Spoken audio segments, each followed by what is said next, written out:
Hi, I'm Nick, a motorcyclist since the age of 10. I've toured, commuted, raced, even ridden for work. So join me on my journey as I twirl a few spanners, fix a few projects, crash a few bikes and generally enjoy life on two wheels. Like, subscribe and all that rubbish. Thanks a lot. Morning YouTube, afternoon, evening. Do you own an Alfa Romeo Giulietta like my wife's, and does your air conditioning work?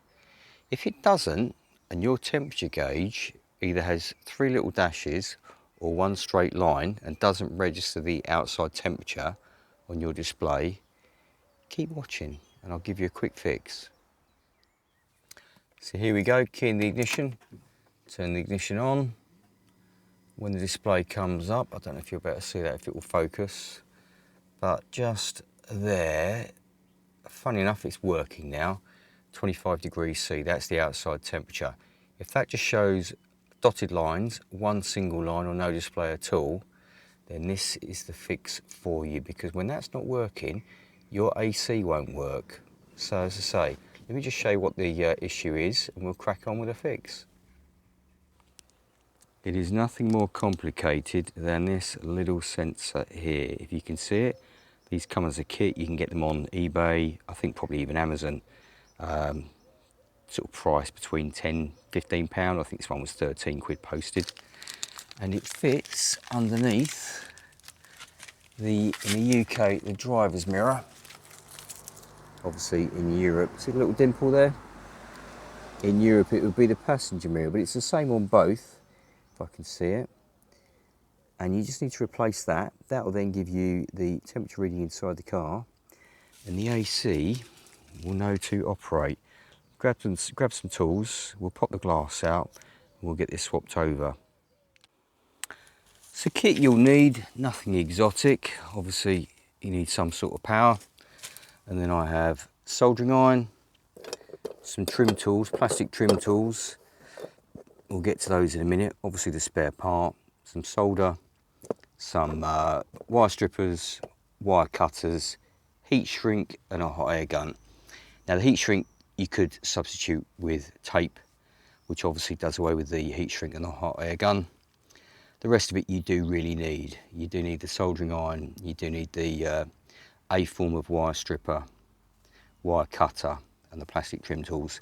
So let me set up the tripod and we'll go about getting this glass out and disconnecting the wiring from underneath.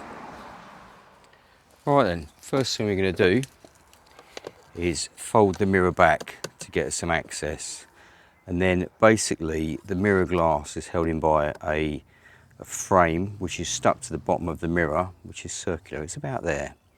So what we need to do is make sure we prise this off.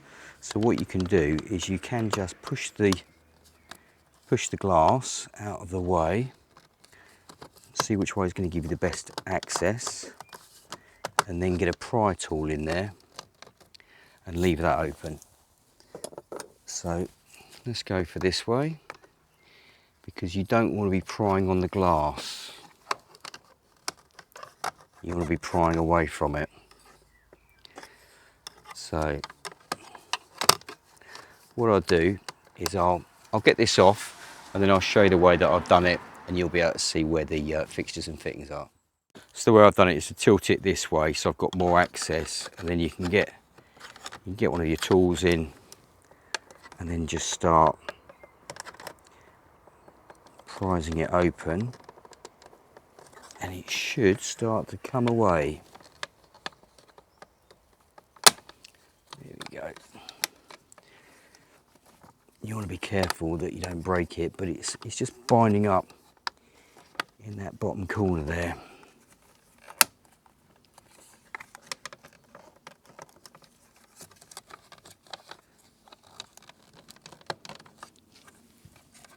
For some reason. There we go.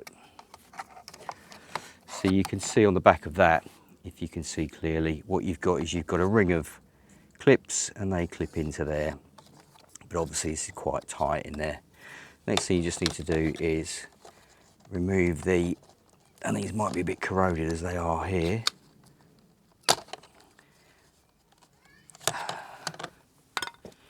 remove the two,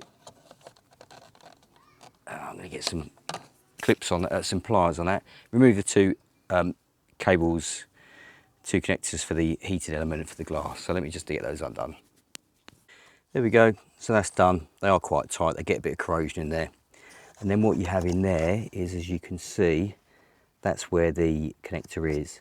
And it's held in by a couple of little tabs, if you can see those. So all you need to do is get a screwdriver, lift those two tabs up and rotate around the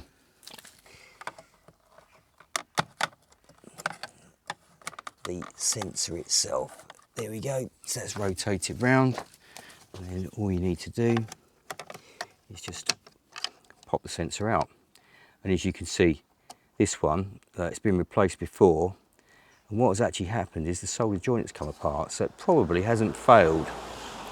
Probably is that solder joint. These can go either way. There's no polarity on these, as can these as well.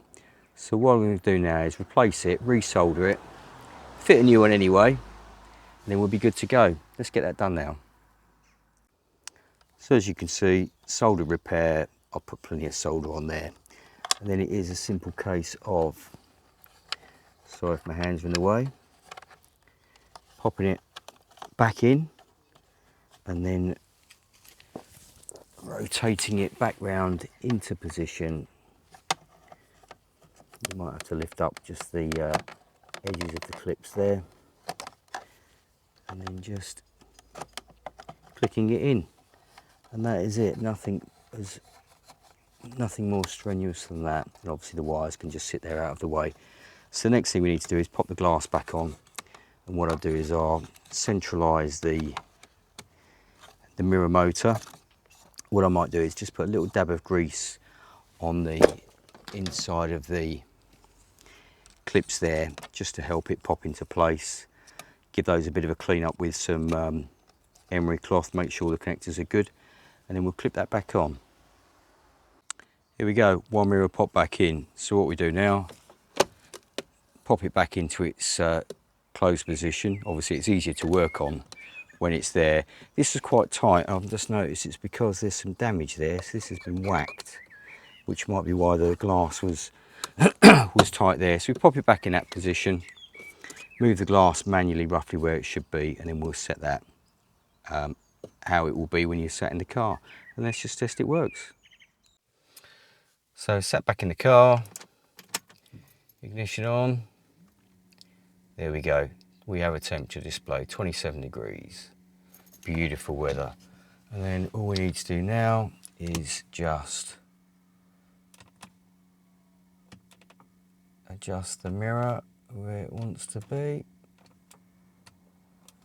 And then we're done.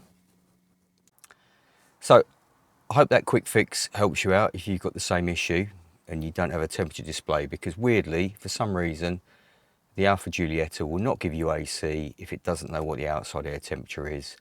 So if your AC is not working and it's coincided with your sensor playing up, I think that it was an intermittent fault on this with that poor solder joint. So it probably wasn't the sensor, it probably just needed repairing. But either way, we've got a brand new sensor on because they're only cheap while you've got it apart. Yeah, so no AC if you've not got outside temperature. Anyway, hope that helps. Catch you all soon. Cheers.